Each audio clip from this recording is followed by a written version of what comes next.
corazón de Dios.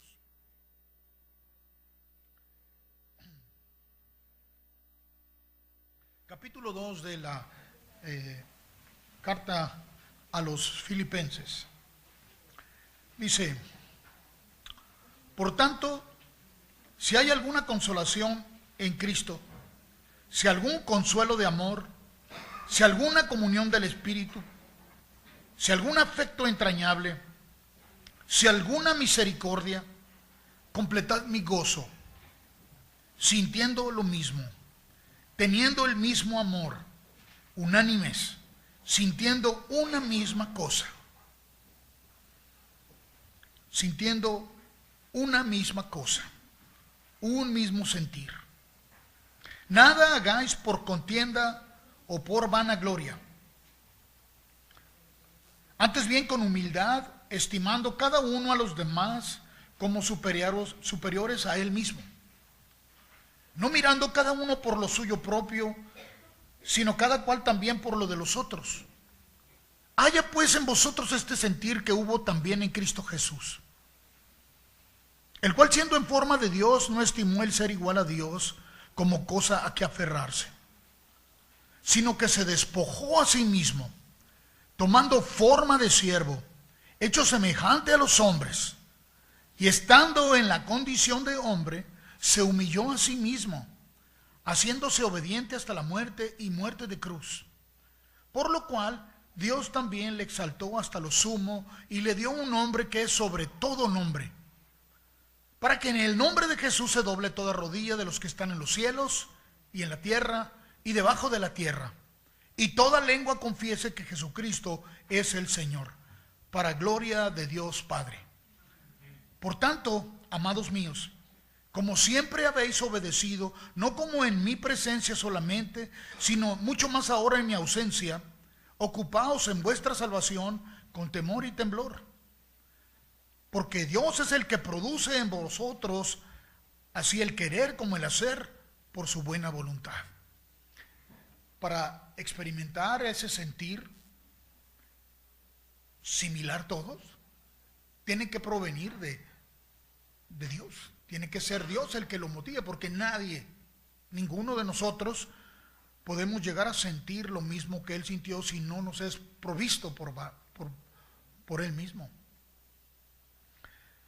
Y veo que aquí en esta carta el apóstol está escribiéndole a una iglesia que estaba muy apegada a él, y él tenía una conciencia de ellos muy cerca, porque esta iglesia vio por él de muchas maneras y le envió provisión a diferentes lugares mientras él predicaba. En muchos lugares él tenía que trabajar con sus propias manos para continuar haciendo la obra, para su manutención, en muchos lugares.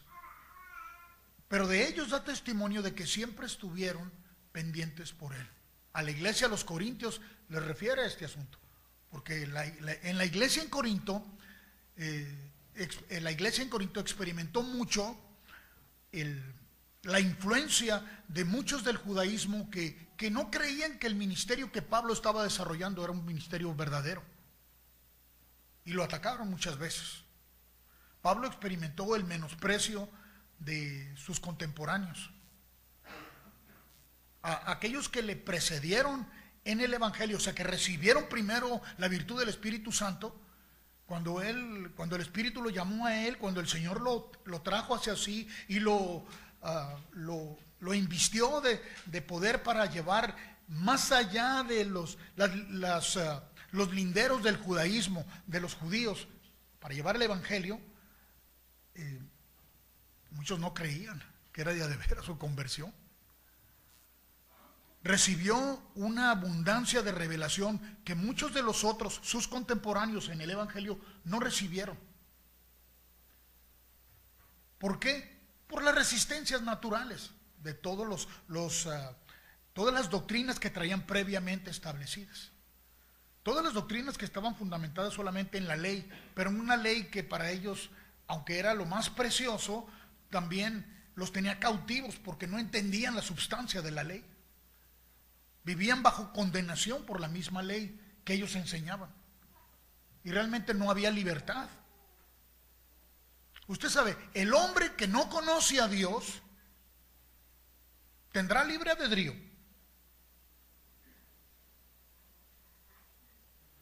¿Tendrá el hombre que no conoce a Dios libre albedrío? Piénselo. El hombre que no conoce a Dios está cautivo y es esclavo del pecado. Entonces, lo que dice o cree tener como libre albedrío, pues es dominado, controlado por el pecado.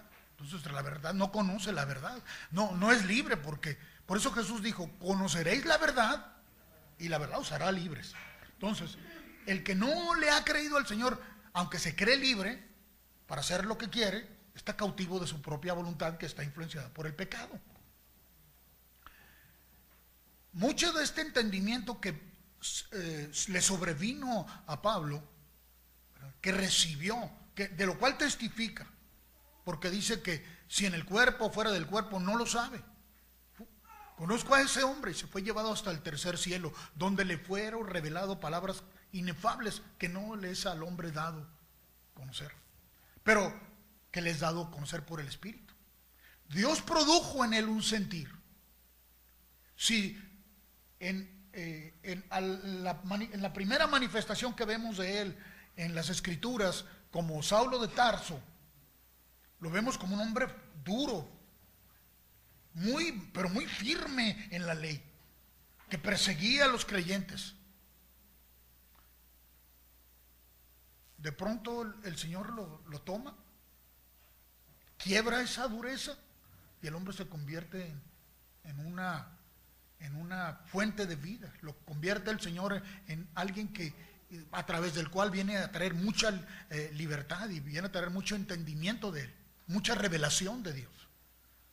Y cuando me refiero a la revelación, me refiero simplemente a traer comprensión acerca de quién es Dios y cómo siente Dios y cómo piensa Dios. De eso recibió en abundancia. Y volteamos a mirar a sus contemporáneos que le precedieron en el Evangelio y vemos que muchos tuvieron problemas para digerir muchas de las cosas que se escribían. Y había una fuerte corriente donde no se le reconocía. Muy al principio de su ministerio, él testifica en la carta a los Corintios, en su segunda carta, testifica a los Corintios cómo él sufrió por esa causa, cómo sufrió porque no le reconocían, y había una abundancia tremenda de revelación en su boca. El Señor hablaba por su boca. Los gentiles se estaban convirtiendo por lo que la palabra de Dios fluía de él. Pero sus contemporáneos no le reconocían y sufrió en un tiempo por ello. Sufrió y dice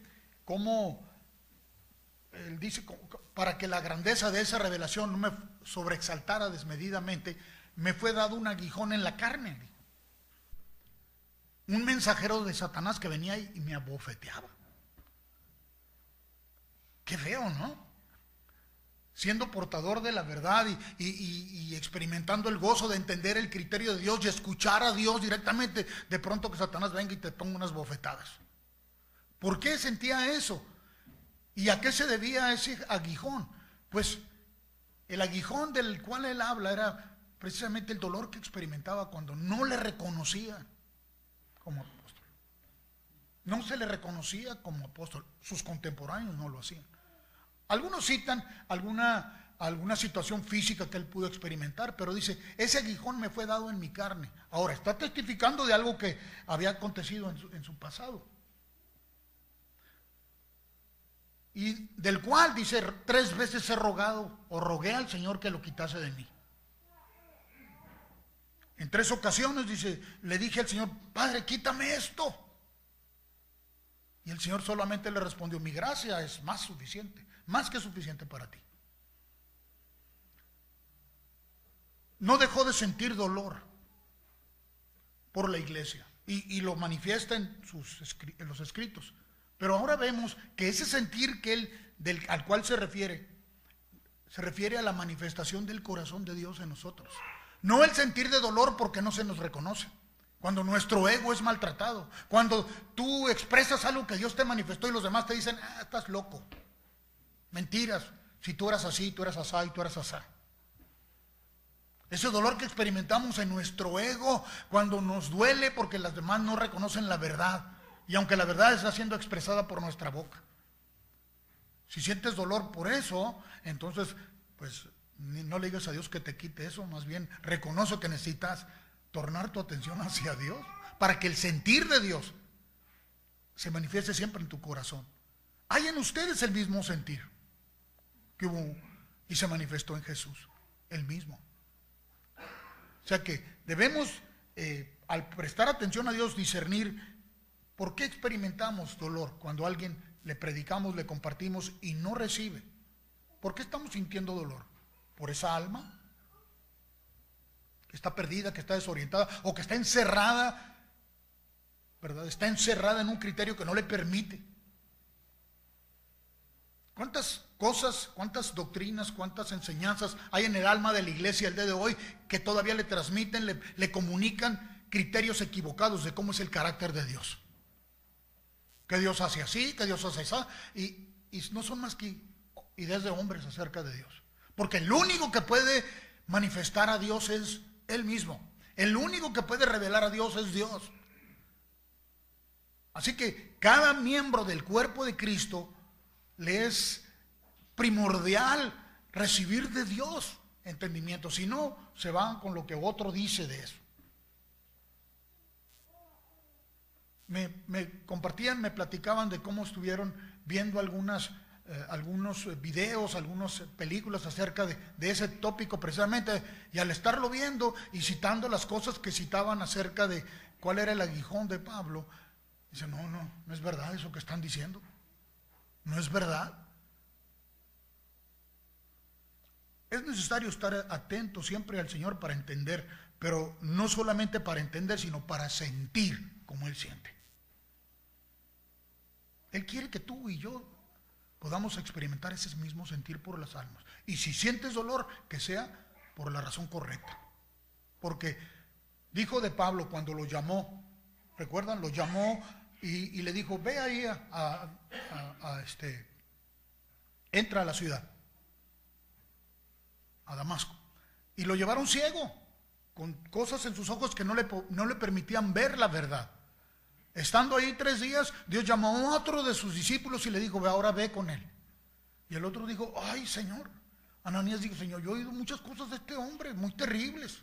No, le dijo, ve porque este es instrumento escogido, es este, para que sepa cuánto le va a tener que sufrir por causa de mi nombre. Cuando estamos en esa comunión con el Señor, cuando experimentamos ese vínculo pleno con el Señor, empezamos a sentir ese pesar que Dios tiene por aquellos que están perdidos. Y también pesar por aquellos que están en ideas o tienen ideas o criterios diferentes. Aquellos que tienen un criterio de Él, cuando su iglesia tiene un criterio de Él equivocado. Hay pesar en el dolor del Señor, en el corazón del Señor. Hay pesar, hay dolor. Y es importante que cada uno de nosotros lo veamos y lo experimentemos también. Él quiere hacernos partícipes de eso también.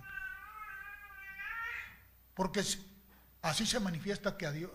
¿Cómo podemos corroborar que a Dios le importa? Que no le somos indiferentes. Lo manifiesta. ¿Cómo vio la condición del hombre y qué dijo? Yo lo voy a liberar. Ve a la iglesia que se desvía y dice, yo voy a ir por ella. Ve a una oveja que se descarría y por ella va. O sea, hay un sentir en su corazón. Y si nosotros no experimentamos eso, si nosotros no corroboramos eso en nuestro propio, nuestro hombre interior, en nuestro corazón, en nuestra alma, entonces no estamos disfrutando plenamente de el propósito para el cual fuimos creados. Vaya conmigo ahora al libro de Éxodo, al capítulo 32.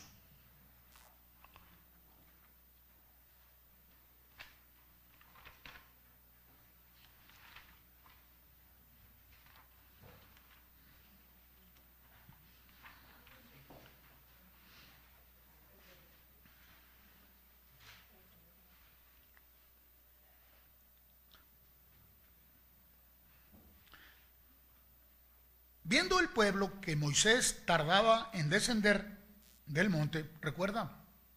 subió para recibir la ley, ¿no? Se acercaron entonces a Aarón y le dijeron: levántate, haznos dioses que vayan delante de nosotros, porque a este Moisés, el varón que nos sacó de la tierra de Egipto, no sabemos qué le haya acontecido. Y Aarón les dijo: apartad los zarcillos de oro que están en las orejas de vuestras mujeres, de vuestros hijos y vuestras hijas, y traédmelos. Entonces todo el pueblo apartó los zarcillos de oro que tenían en sus orejas y los trajeron a Aarón. Y él los tomó de las manos de ellos y les dio forma como buril, e hizo de ello un becerro de fundición. Entonces dijeron: Israel, estos son tus dioses que te sacaron de la tierra de Egipto. Y viendo esto, Aarón edificó un altar delante del becerro. Y pregonó a Aarón y dijo: mañana será fiesta para Jehová. ¿Qué clase de mezcolanza estaba haciendo este hombre? Hicieron un becerro y lo presentaron como la respuesta para los problemas de Israel. Y Aarón había sido llamado por Dios también. Y cuando ellos le exigieron, ¿él qué hizo? Conforme el criterio de Dios, conforme al sentir de Dios o conforme al sentir de la gente. ¿Se dio ante las presiones de la gente para ser conforme y le estaban demandando? ¿Por qué? ¿Por qué se dio ante las presiones de los demás? ¿Por qué no solamente se fundamentó en el Señor? Porque no tenía el sentir de Dios. Y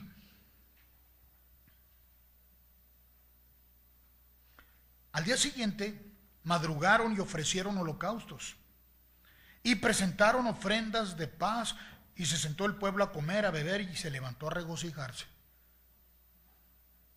Entonces Jehová dijo a Moisés: anda, desciende, porque tu pueblo que sacaste de la tierra de Egipto se ha corrompido. Se fija, se estará deslindando Dios de la responsabilidad del hombre cuando dice: tu pueblo, le dijo Moisés. ¿No sientes como que le echó la bolita para allá? ¿Por qué le dijo tu pueblo? ¿Por qué no dijo mi pueblo? Porque cuando le dijo que fuera Moisés, ¿qué le dijo? Porque este es mi pueblo, que quiero que vayas y lo saques de donde están. Ahora que se manifestó nuevamente el sentir del corazón de Israel, le dijo: este es tu pueblo. ¿Qué significa eso? Es que Moisés no era diferente a los demás. Si recuerdan a Moisés, cómo respondió cuando se indignó y vio cómo maltrataba a un egipcio a un hebreo. Le entró el espíritu patriota, ¿no? ¿Qué le importó la vida de aquel egipcio? ¿Qué le importó el egipcio? No le importó. Solamente le salió el ardor y la indignación patriota, ¿no? De: pues está maltratando a uno de los míos. Y aunque él tenía todo el favor de Egipto, respondió ante la indignación de su carne y lo mató. Pero no solo lo mató, sino que también lo enterró, para que nadie se diera cuenta. Moisés no era diferente. Dios lo había llamado y no respondió a la primera. ¿Cuánto se le resistió a Moisés? ¿Cuánto tiempo le resistió Moisés a Dios para hacer lo que le había dicho que hiciera? ¿Cuánto tiempo? Y ahí perseveró Dios. Ahí perseveró Dios. Y de ese hombre que no conocía a Dios, Dios terminó tornándolo en una persona que temía al Señor. Pero aquí le recuerda que no es diferente a los demás. Este es tu pueblo. Tú te puedes identificar con él. Pronto se han apartado, verso 8, del camino que yo les mandé, y se han hecho un becerro de fundición, y lo han adorado, y le han ofrecido sacrificios. Y ha dicho Israel: estos son tus dioses que te sacaron de la tierra de Egipto. Dijo más Jehová Dios: yo he visto este pueblo que por cierto es pueblo de dura cerviz.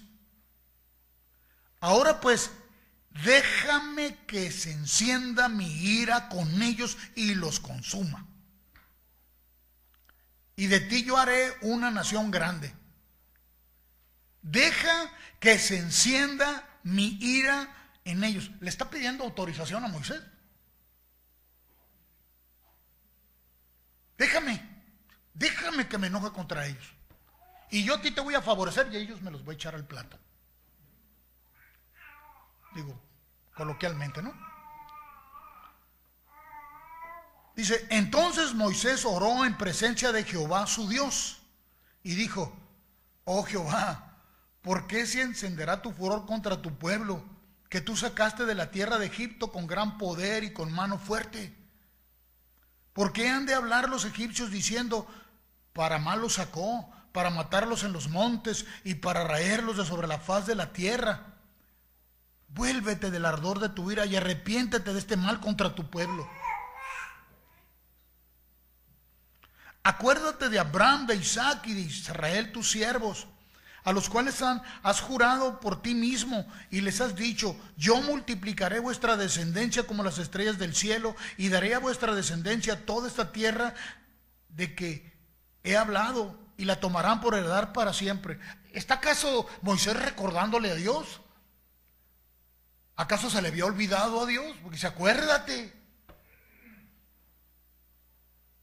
Es el hombre haciendo a Dios, tratarlo de hacerlo volver en sí.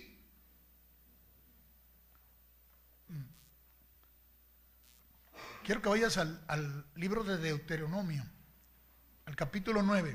Es el mismo pasaje, pero quiero que veas algo aquí muy, muy curioso también. Deuteronomio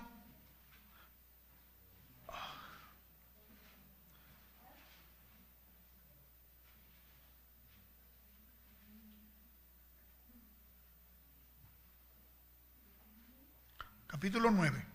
Deuteronomio capítulo 9. Oye Israel,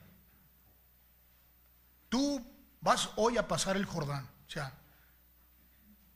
está recordando, va a recordar lo que había acontecido anteriormente, pero están por cruzar el Jordán ahora, para entrar a desposeerla a naciones más numerosas y más poderosas que tú, ciudades grandes y amuralladas hasta el cielo. Un pueblo grande y alto, hijos de los anaseos, de los cuales tienes tú conocimiento y has oído decir, ¿quién se sostendrá delante de los hijos de Anac?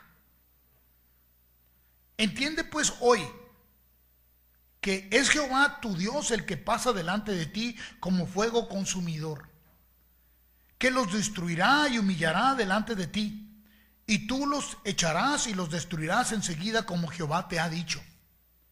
No pienses en tu corazón cuando Jehová tu Dios los haya echado delante de ti diciendo, por mi justicia me ha traído Jehová a poseer esta tierra.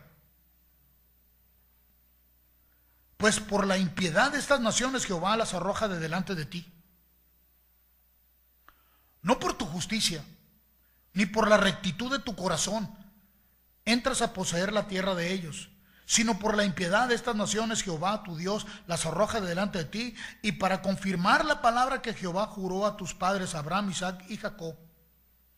Por tanto, sabe que no es por tu justicia que Jehová tu Dios te da esta buena tierra para tomarla, porque pueblo duro de cerviz eres tú.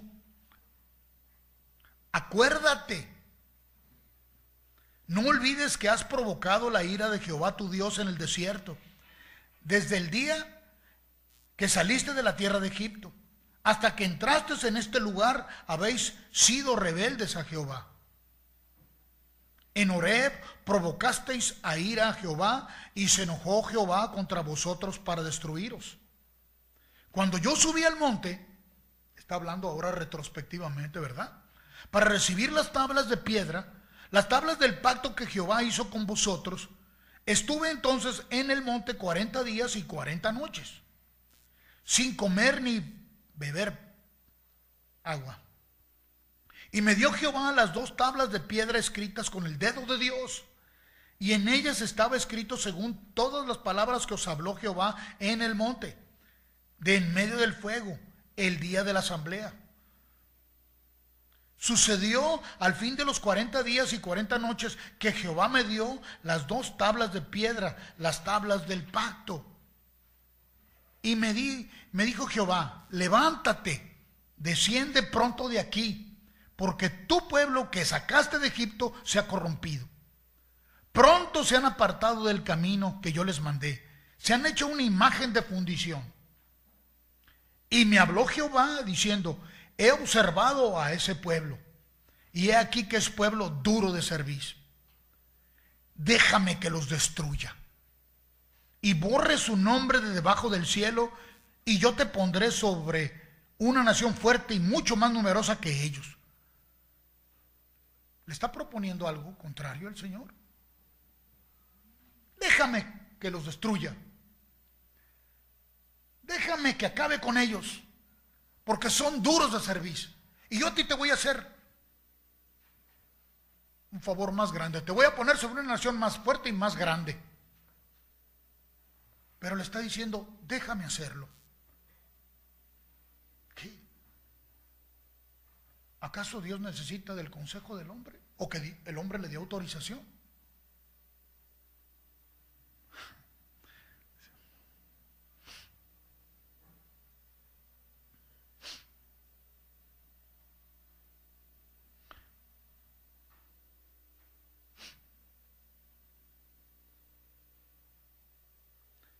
Verso 15. Y volví y descendí del monte, el cual ardía en fuego, y con las tablas del pacto en mis 2 manos, y miré, y aquí habíais pecado contra Jehová vuestro Dios. Os habíais hecho un becerro de fundición, apartándoos pronto del camino de que Jehová os había mandado. Entonces tomé las 2 tablas y las arrojé de mis 2 manos y las quebré delante de vuestros ojos. Y me postré delante de Jehová como antes, 40 días y 40 noches. No comí pan ni bebí agua, cuando estuvo en el monte y cuando bajó, a causa de todo vuestro pecado que habíais cometido haciendo el mal ante los ojos de Jehová para enojarlo. Porque temí, a causa del furor de la ira con que Jehová estaba enojado contra vosotros para destruiros. Pero Jehová me escuchó aún esta vez. Contra Aarón también se enojó Jehová en gran manera para destruirlo, y también oré por Aarón en aquel entonces. Y tomé el objeto de vuestro pecado, el becerro que habíais hecho, y lo quemé en el fuego y lo desmenucé, moliéndolo muy bien, hasta que fue reducido a polvo, y eché el polvo de él en el arroyo que descendía del monte. También en Tabera y en Masá y en Kibrot Hatabá provocasteis a ir a Jehová. Y cuando Jehová os envió desde Cades Barnea diciendo, subid y poseed la tierra que yo os he mandado, también fuiste rebeldes al mandato de Jehová vuestro Dios, y no le creísteis ni obedecisteis a su voz. Rebeldes habéis sido a Jehová desde el día en que yo os conozco.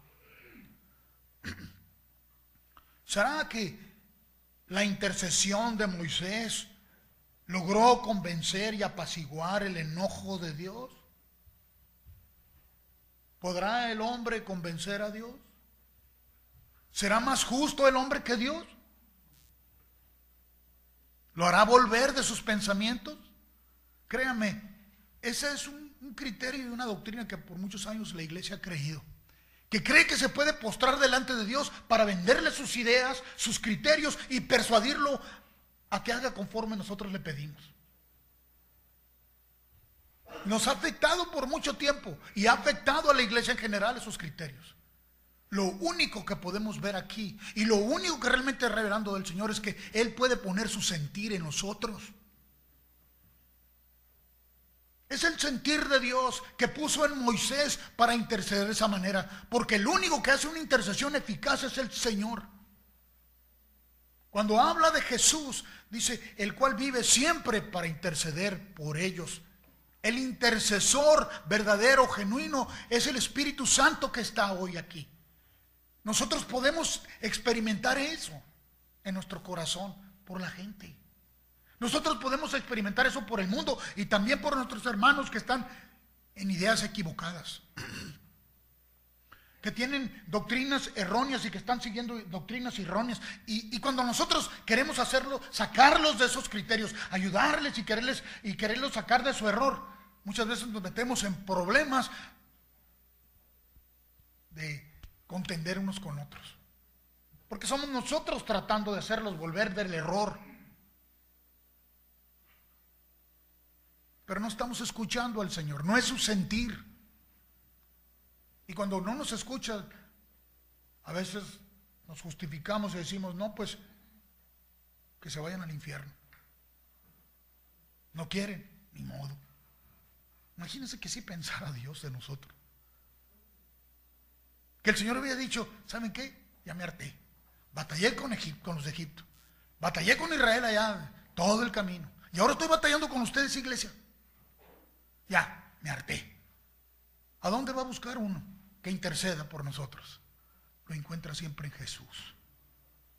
Siempre viene de Jesús, viene del Espíritu Santo esa intercesión por nosotros, para sacarnos de nuestros criterios erróneos, para liberarnos de nuestra manera de pensar, para producir en nosotros el mismo sentir que hubo en Cristo Jesús, que nos dice, o leíamos, que Él produce en vosotros el querer como el hacer. Eso es lo que necesitamos como iglesia. Necesitamos experimentar ese sentir, de ese querer, el que proviene de Él para el hacer hoy. No tratemos de sacar del error, no busquemos sacar del error a nuestros hermanos que están equivocados. No tratemos de convencer al mundo con nuestra obra, porque no es nuestra justicia. Seamos sensibles al Señor, concentrémonos en el Señor para que Él produzca en nosotros esa sabiduría y ese saber qué hacer todo el tiempo. Porque Él sí sabe cómo hacer volver el corazón de los impíos hacia Él. Nadie más que Él. Nosotros no tenemos esa habilidad ni capacidad, pero Él es en nosotros el que produce eso. Y qué privilegio tenemos que nos haya escogido para eso. Así que discierne si el dolor que sientes cuando rechazan el mensaje es porque tu ego se ve maltratado, o porque te tienen a menos, porque dicen, qué bueno puede salir de este. Dejen decírselo, que esto lo conozco de primera mano. Recién convertido, con apenas un año de haber recibido al Señor, me dieron una encomienda, me delegaron una responsabilidad ministerial. Y en cuanto recibí esa responsabilidad ministerial, busqué al Señor. Y esa responsabilidad tenía que ver con coordinar todo el esfuerzo, el trabajo que se iba a hacer con todos los matrimonios de la congregación. Yo era un novicio, tenía apenas como un año. Y toda la enseñanza que había recibido acerca de cómo debe de funcionar la relación conyugal, matrimonial y la relación en familia, estaba sustentada en el criterio de que el varón es ser la cabeza del hogar, que era el sacerdote del hogar, que era la autoridad en el hogar. Y me lo habían compartido con escrituras. Y que la mujer se tenía que callar, porque claramente dice, calla en la congregación. Algunas más abusadas dicen, bueno, en la congregación, pero en la casa va a ver cómo le va, ¿verdad? Que a la mujer no les dado el impartir y enseñar, que tiene que estar callada. Algunos se atrevían a decirme, cuando leían la escritura, verás que el libro de Apocalipsis dice, yo creo que las mujeres no van a ser salvas. ¿Por qué? Porque ahí dice claramente que se hizo como media hora de silencio en el cielo.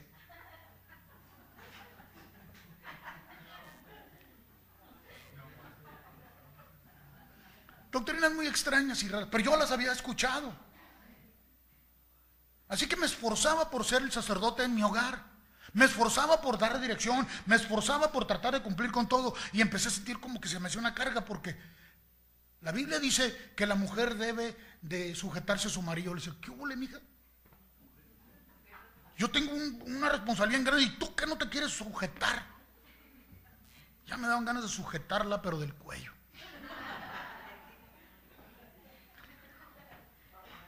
Nomás que como está chaparrita se me escabullí. Pero sufríamos Sufríamos por esa causa. Porque no había una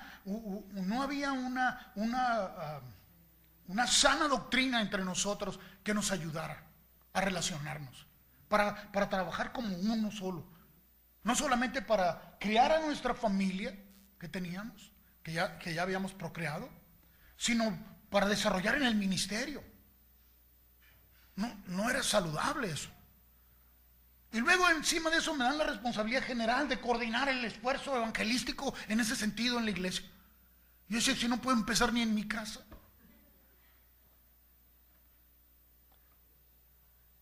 Y en una crisis existencial, una crisis matrimonial, una crisis conyugal, la cosa reventó. Y la verdad es que estaba quebrantado, llorando, diciéndole al Señor, Señor, no sé cómo hacer esto. Yo quiero hacer tu voluntad. Era genuino, era sincero.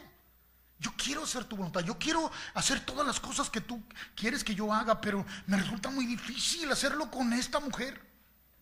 Pues con otra te ve peor, me dijo.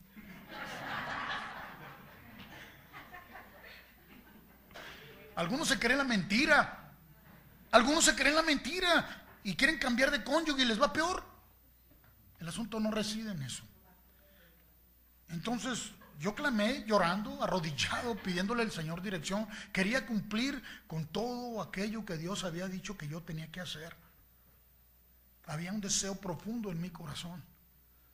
Y ella también por su lado, ¿verdad? Cada uno estaba quebrantado. Y el Señor me habló, no se hizo tardo inmediatamente. Él vio la actitud mía. Él produjo eso en mí. Y me empezó a abrir el entendimiento de cómo es la relación. Cómo Dios creó al hombre como varón y hembra. Cómo Dios creó al hombre para ser uno. Me abrió el entendimiento y me dio claridad. Y me asombré. Me asombré porque las doctrinas que yo había recibido nada tenían que ver con lo que Dios me estaba ministrando a mi espíritu. Me asombré y me asusté. ¿Por qué? Porque yo sabía reconocer la autoridad de Dios. Y sabía que me habían delegado una responsabilidad, pero me habían dado por un lado una sustancia para que yo tuviera un fundamento, pero por otro lado, y una responsabilidad para cumplir, pero por otro lado me encontré con que la palabra de Dios y el Espíritu de Dios me decía algo que no era así. Así que llamé al pastor y le dije, pastor, necesitamos hablar acerca de esto que me encomendó. ¿Por qué? No, pues es que usted me dijo, cuando me delegaron la responsabilidad, yo me asusté, como que me asustaba de todo, ¿verdad? Pero me asusté cuando me dijeron que ahora yo iba a ser el responsable y me temblaron las piernas y todo. Y yo le dije al pastor, ¿y qué vamos a hacer? Y él me dijo, no te apures, vamos a orar. Y me dio tranquilidad eso. Pero pasados unos días que me empezaron a suceder estas cosas, yo cuando le dije que quería hablar con él, yo estaba esperando que él me dijera lo que yo tenía que hacer, pero él me instó a que buscara dirección en Dios. Y ahora con la dirección de Dios yo le digo, pastores, tengo esta situación. Me delegaron, se me delegó esto, y por otro lado yo encuentro que lo que me habían estado diciendo no coteja con lo que dice el Señor. A ver, me dijo, explícate. Y le empecé a compartir paso por paso. Y me dice, y bueno, él era un hombre de Dios de muchos años, de caminar con Dios. Yo era un hombre que empezaba. Me dijo, ¿y cómo respondes a esto? Y me empezó a citar la Biblia. Yo le dije, pues con esto. ¿Y cómo respondes a esto? Pues con esto. ¿Y cómo respondes? Y así estuvimos. Al final me dijo, Carlos, eso es una bomba. No la podemos soltar así nada más. Tiene que ser poco a poco. Y dije, entonces no ando tan mal. Sí, pero no la podemos soltar así tampoco. Mejor escribe todo, Carlos. Escríbelo todo, plásmalo en papel y luego voy a juntar a todo el equipo. Perfecto, le dije. Me tomó como 2 meses escribir todas aquellas cosas preciosas que Dios me estaba. Yo me puse a escribir. Después de 2 meses le dije, ya estamos, ya estoy, ya tengo todo listo. Me dijo, voy a convocar a todo el liderazgo, porque así le llamaba, a todo el liderazgo. Y llamó, eran un buen grupo de personas. Y me dijo, ya sentados ahí, dijo, ahora sí, compárteles. Uy. Así de sencillo, compárteles ahora, diles. Y yo empecé a decirles, y empecé a compartirles. Dije, esto es la corriente que me habían enseñado, esto es lo que dice el Señor con esto. Y les empecé a dar todas las escrituras para corroborar lo que Él dicho. Todos me miraron así, como diciendo, ¿y qué bueno puede salir de esto? ¿Quién es este? Uno me dijo, ¿tú crees que si Dios quisiera revelar algo así, te lo va a revelar a ti? Uy, sentí como que me... ¿Crees que puede salir esos ser satánicos lo que tú estás diciendo? Es una locura. Y me empezó a doler. Sí, me empezó a doler. Me empezó a doler que rechazaran lo que les estaba compartiendo. Me empezó a doler que no aceptaran la verdad. Me empezó a doler que lo que Dios había puesto en mi corazón, ellos lo consideran basura. Y yo me torné con el Señor, que no sabía otra forma. Y el Señor me dijo, mi gracia es más que suficiente para ti. Y me hizo ver que lo único que estaba dolido era mi ego. Que era mi ego porque no reconocían la verdad. Pero la verdad yo no tenía que defenderla. Porque nosotros no tenemos capacidad para defender la verdad. Ella sola tiene capacidad para defenderse a sí misma y para defendernos a nosotros. Es más que suficiente. Pues eso lo tuve que aprender por el camino. Eso lo tuve que aprender en el caminar con Dios, de que saber distinguir entre un ego abollado, un ego pateado, un ego destruido, hasta que pueda decir, ya no vivo yo, Cristo vive en mí. Lo que ahora vivo en la carne lo vivo en la fe del Hijo de Dios, el cual murió y se entregó por mí. Eso es más que suficiente. Si sigo experimentando dolor, si sigo experimentando el quebranto, cuando veo que muchos no quieren tornar, que están ciegos y que no pueden ver. Siento eso por la gente, siento eso por todos mis hermanos, siento todas esas cosas dentro de mí, pero ese es el sentir que Dios pone en nosotros, no porque me abollaron el ego, porque me rechazan a mí, o porque no quieren escuchar lo que se les está compartiendo, o porque dicen, está loco. No me importa eso. No me importa ya, aunque en un tiempo me importó. Pablo dijo, 3 veces le he pedido que lo quite de mí ese aguijón. El pecado, pues, el pecado que dice, ¿cómo tu ego? ¿Por qué te lo patean? Y luego Satanás viene y te da tus bofetadas y te dice, ay, no, que muy sabio, papá. ¿Por qué? Porque le diste lugar. Pero ya no hay ese aguijón, ya no lo tengo. ¿Por qué? Porque Dios me liberó de él. Ahora hay un sentir en el corazón. Es ese sentir que el Señor gesta en nosotros. Ese sentir de que te importa, que cada uno cuenta y que a cada uno Dios le quiere poner el sentir igual. Y que cada uno de nosotros fuimos llamados a vivir en esa expresión plena mientras estemos aquí. Cuando me despierto en la mañana no le digo, Señor, gracias porque me diste otro día. No le agradezco por cada día. Le doy gracias que está conmigo. Porque aunque no amaneciera, va a seguir estando conmigo. Porque ya sea que vivamos o que muramos, somos de Él. Si no más le agradezco porque, ay, qué bueno que ya la hice. Pues estás pensando nomás en ti. Ay, me dices otro día, Señor, para hacer muchas cosas que quiero hacer. Cállate la boca. Quiero hacer su voluntad. Quiero hacer lo que Él quiere. Quiero hacer todo aquello que tiene en su corazón. Quiero que se revele en mí lo que hay en su corazón. Quiere revelarse en ti y en su corazón quiere revelarlo en ti. Porque a Dios le plació revelar a su Hijo en ti y en mí. Ve al libro de Juan, al Evangelio, capítulo 4. Gracias a Dios por la perseverancia, por esa perseverancia de nuestro Padre, porque aún sigue poniendo ese sentir en los hombres. Lo puso en Moisés, lo pone en ti, lo puso en Jesús y aquí está todavía. capítulo 4, Evangelio de San Juan. Sí. Cuando pues el Señor entendió que los fariseos habían oído decir, Juan capítulo 4, Jesús hace y bautiza más discípulos que Juan.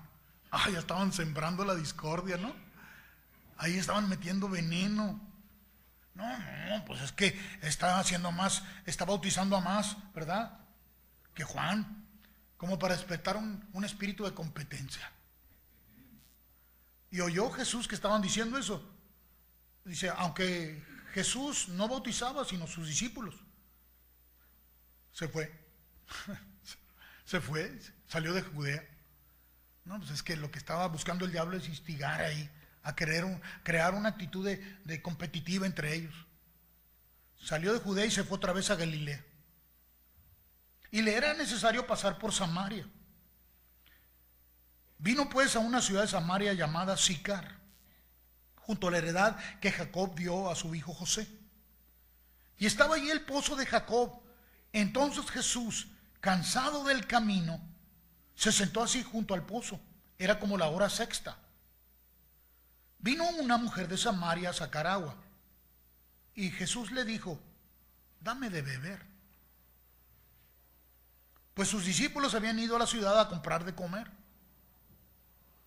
La mujer samaritana le dijo, ¿cómo tú, siendo judío, me pides a mí de beber, que soy mujer samaritana?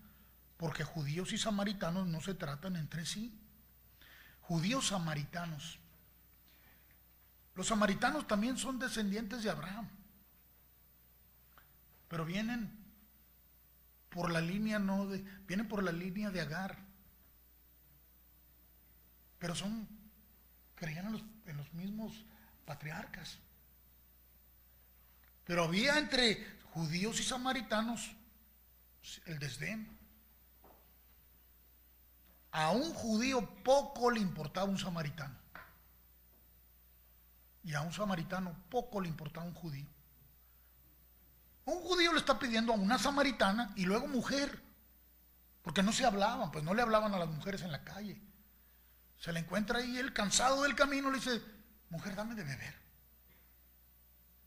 Pero tú si eres judío, y a mí qué me importa que sea samaritana, yo tengo sed. El corazón de Dios es por todos. El sentir del Señor es para todos. No está haciendo acepción. Pero quería un favor.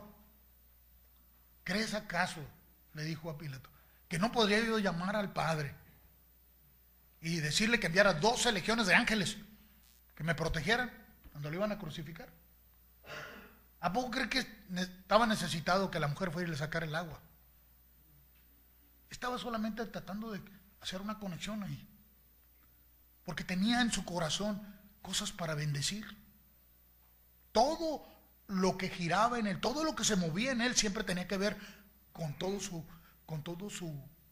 contexto de la gente con la que estaba, porque toda su intención era siempre para bendecir a todos. Por eso le pidió de beber.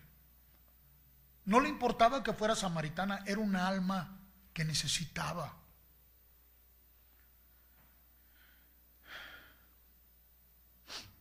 Porque judíos y samaritanos no se tratan entre sí. Respondió Jesús y le dijo, si conocierais el don de Dios, ¿y quién es el que te dice, dame de beber? Tú le pedirías y él te daría agua viva. O sea, hizo un vínculo con ella ahí. El propósito de él era entablar un diálogo con ella. Por eso le pidió, dame de beber. Tú le pedirías a él y él te daría agua viva. Esto sí que trajo una reflexión en la mujer. La mujer le dijo, Señor, ¿no tienes con qué sacarla? El pozo es hondo, ¿y de dónde pues tienes el agua viva? Fíjate todas las meditaciones, todas las reflexiones que estaba causando la intención de Jesús ahí. ¿Por qué? Porque él quería sembrar en ella ese sentir que había en su corazón. La sabiduría de Dios se manifestó ahí para entablar un diálogo entre dos personas que no se trataban entre sí. Pero ahí estaba el corazón del Padre. Le interesaba aquella mujer, le interesaba toda esa nación, todo aquel grupo de samaritanos, todos los judíos, todos los gentiles, todos le importan. Y ahí estaba su deseo de sembrar en esta mujer ese sentir. ¿Acaso, dice, eres tú mayor que nuestro padre Jacob, que nos dio este pozo, del cual bebieron él, sus hijos y sus ganados? O sea, hay algo mucho más grande que lo que ya conocemos. ¿Eres tú más grande que todo eso? Respondió Jesús y le dijo, cualquiera que bebiere de esta agua volverá a tener sed. ¿Sabes qué? No me refiero a esa agua que estás tú pensando. No estoy hablando de eso. Mas el que bebiere del agua que yo le daré, no tendrá sed jamás, sino que el agua que yo le daré será en él una fuente de agua que salte para vida eterna. O sea, le dejó claro que no se refería al agua del pozo, sino a un sentir, a una experiencia en el corazón que hace que puedas participar de lo mismo que Dios. El sentir de Dios te deja participar con Él. Si no tienes ese sentir en ti, no puedes participar con Él.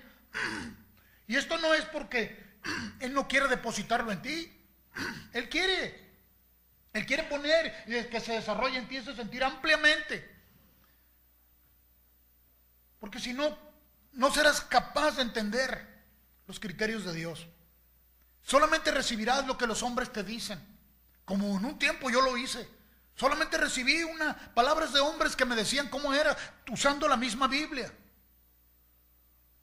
Hasta que como no sabía qué hacer, me dijeron, pues hay que orar. Y entonces entendí que solamente buscando al Señor. Y Él puso ese sentir en mí. Y una vez que lo puso, también me hizo ver cómo a veces lo que vamos a experimentar nos va a ayudar a ver cómo a veces es nuestro ego o es genuinamente su sentir.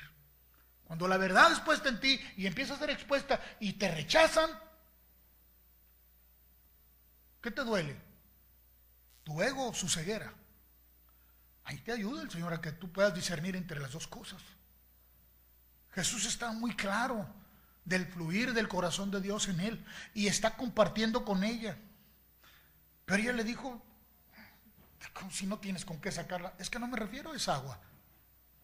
Yo tengo un agua que es para compartir, porque es para que la ponga en él, dice, porque yo le daré de esa agua. La mujer le dijo, Señor, dame de esa agua, para que no tenga yo sed, ni venga aquí a sacarla. No entendía plenamente, pero sí supo que le estaba hablando de algo más allá del agua física, el H2O, que está en el pozo. Dame de esa agua, para que ya no tenga yo sed. Se estaba gestando en ella, estaba sembrando su palabra, estaba poniendo su sentir y estaba llevándola, impulsándola para entender. Jesús le dijo, ve, llama a tu marido y ven acá. Jesús sabía que no tenía marido.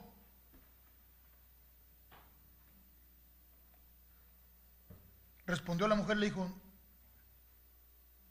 ay Señor, pues no tengo, qué pena. Pero mejor solo que mal acompañado. Jesús le dijo, bien has dicho, no tengo marido, porque 5 maridos has tenido. Y el que ahora tienes no es tu marido, estás en amaciato. ¿Quién le habrá dicho todas estas cosas? Digo, para haber tenido 5 maridos, 5 incautos. El sexto todavía no se atrevía a comprometerse con ella, pero claro, estaba ahí con ella. Me supongo, nada más por esto, que era una mujer muy bella, muy atractiva, ¿verdad? Y el que ahora está contigo no es tu marido, pero con él vives.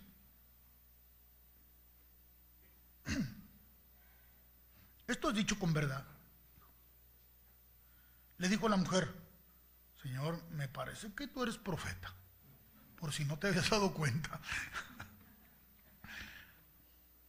Nuestros padres adoraron. Fíjese, todo lo que la llevó a reflexionar y lo que estaba provocando en ella la palabra del Señor, que estaba fluyendo del corazón de Dios a través de la boca de Jesús, por el Espíritu Santo. Estaba sembrando en ella un sentir. Le dijo: nuestros padres adoraron en este monte, y ustedes, o sea, los judíos, decís que en Jerusalén, en el lugar donde se debe de adorar. Jesús le dijo: mujer, créeme que la hora viene cuando ni en este monte ni en Jerusalén adoraréis al Padre. Qué tremendo también. Eso lo ves en todo lugar hoy. Nos podemos reunir como iglesia, pero adorar en espíritu y en verdad, ¿no? Muchas congregaciones que se reúnen el día de hoy, pero están disfrutando de ese fluir de Dios, de ese sentir del corazón de Dios. O solamente se reúnen y liberan un poco la presión de decir: ay, ya cumplí con Dios porque fui. Jesús le dijo: mujer, créeme, la hora viene y ahora cuando ni en este monte ni en Jerusalén adoraréis al Padre. Vosotros adoráis lo que no sabéis. ¿Sabe a quién se refería? ¿Vosotros? ¿Cree que está acusando a los samaritanos? Se refiere al hombre. El hombre que no está en contacto con Dios no sabe ni lo que adora, aunque repita su nombre. Porque muchos me dirán: Señor, Señor, hicimos esto en tu nombre, hicimos aquello en tu nombre. Y digo: apartados de mí, porque nunca os conocí. ¿Por qué nunca os conocí? Porque nunca me diste lugar en tu corazón. Nosotros sabemos. Nosotros adoramos lo que sabemos. ¿A quién cree que se refiere? ¿A Él? ¿Al Espíritu Santo? Y el Padre. Son los únicos que sabían en ese momento. Porque la salvación viene de los judíos. Ahí está la revelación de Cristo. Cristo en la carne. Mas la hora viene, y ahora es. ¿Por qué? Porque ahí está toda la Trinidad. Cuando los verdaderos adoradores adorarán al Padre en espíritu y en verdad. Esa es una promesa que hoy se cumple también en aquellos que viven en esa conexión constante con el Señor, que viven en ese vínculo, que están experimentando ese sentir del corazón de Dios. Hay un fluir constante. Porque también el Padre tales adoradores busca. Esos son los adoradores que Dios quiere. A esos a los que Dios prepara, es a los que Dios, con los que se vincula. ¿Por qué? Porque son mejores. ¿Era acaso Moisés mejor que el resto del? ¿Acaso eres tú mejor que otro? ¿Acaso soy yo mejor que otro? No, Él nos convierte en eso. Él nos transforma en adoradores, en espíritu. Dios es espíritu, y los que le adoran en espíritu y en verdad es necesario que le adoren. No hay otra manera de hacerlo correcta. La única manera es en espíritu y en verdad, para que experimentamos el sentir de Él. Le dijo la mujer, ya que había un peso de convicción, ya le dijo: sé que debe venir el Mesías. Ella lo había oído también, llamado el Cristo, el ungido. Cuando Él venga, nos declarará todas las cosas. No había un pleno entendimiento aún, pero había un vínculo. Fíjese cómo Jesús fue el intercesor, fue el que llegó hasta ahí para provocarle, para tratar en ella, para sembrar en ella ese sentir. Jesús le dijo: yo soy el que habla contigo.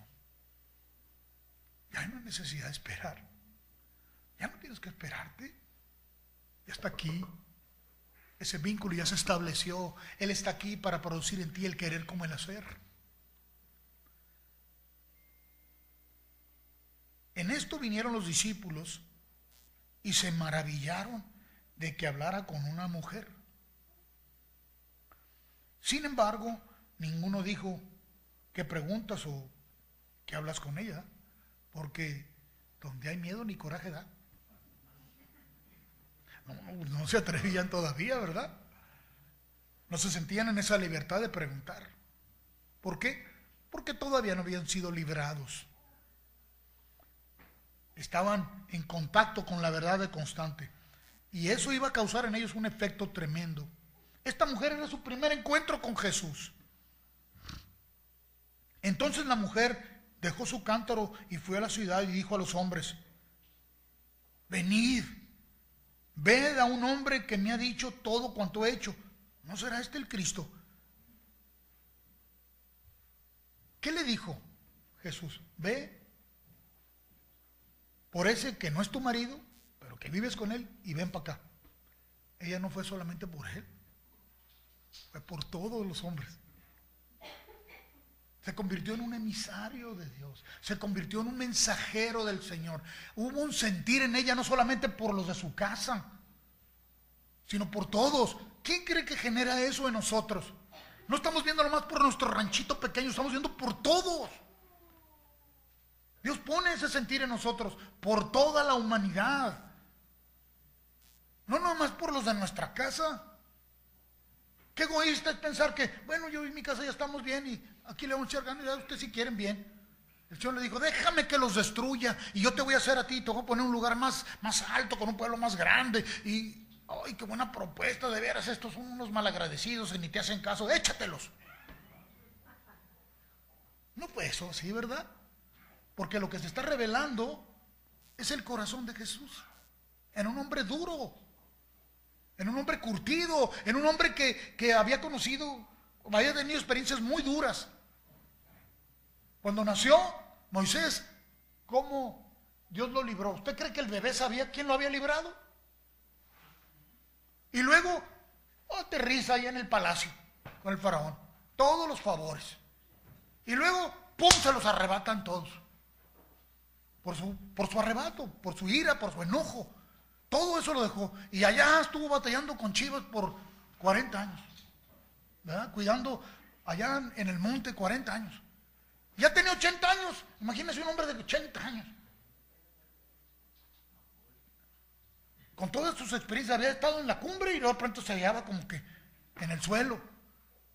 Y luego Dios le habla y dice, ¿qué? Ahora quiero que vayas y saques a... No, yo no quiero problemas. Y luego lo manda y todos le salieron rejegos. Va. Es como para haberlos mandado a volar, ¿verdad? ¿Qué va a andar batallando con la gente después de todo este tiempo? Ya tengo 80 años.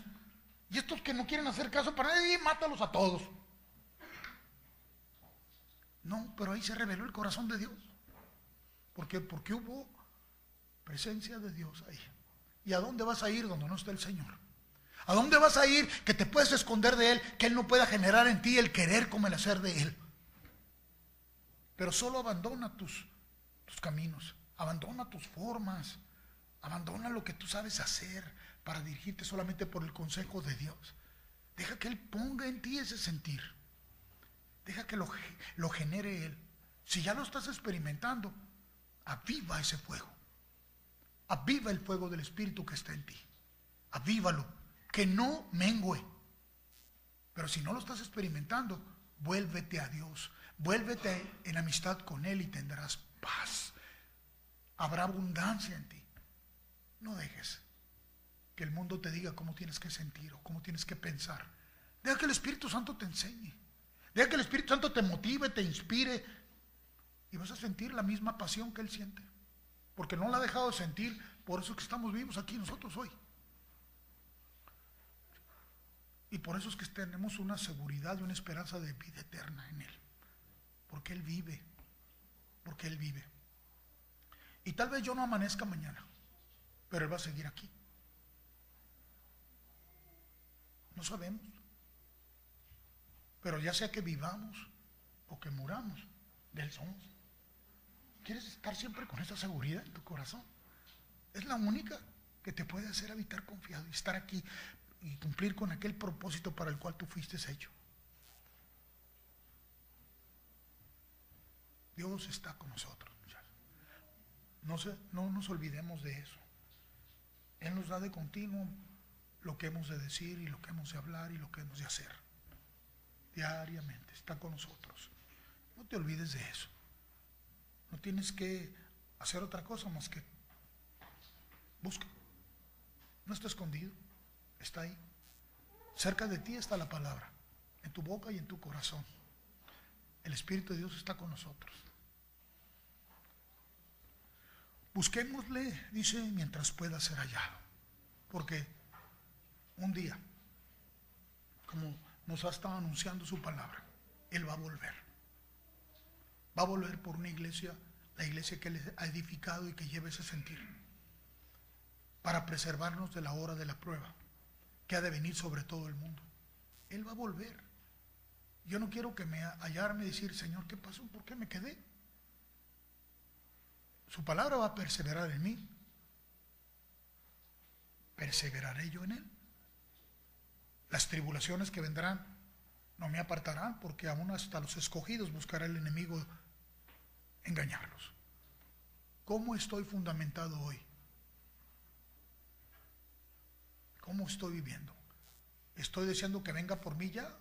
Pues mientras estoy aquí, mi deseo es que siempre se manifieste ese sentir para que otros vengan al reino. Que otros vengan al reino, que otros le conozcan, que otros sean edificados, que otros nazcan a la vida, que otros experimenten la plenitud. No nos olvidemos que ese es nuestro llamado hoy.